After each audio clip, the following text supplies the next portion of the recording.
সম্প্রতি এই ভিডিওটি সোশ্যাল মিডিয়ায় খুব ভাইরাল হয়েছে।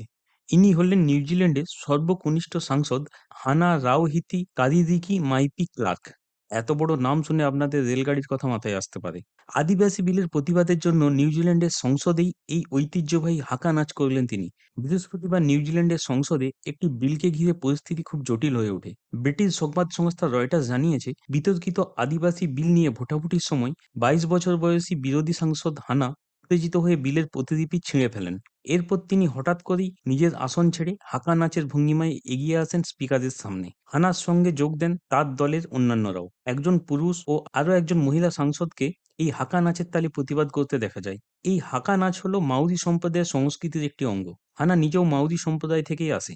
1840 সালের ওয়েটাঙ্গি চুক্তির সঙ্গে জড়িত এই বিলের নিয়ে গোলমালের জেরে অধিবেশন স্তব্ধ করে দেওয়া হয়। এই হানা নাচ হলো নিউজিল্যান্ডের আদি অধিবাসীদের একটি ট্র্যাডিশনাল নাচ।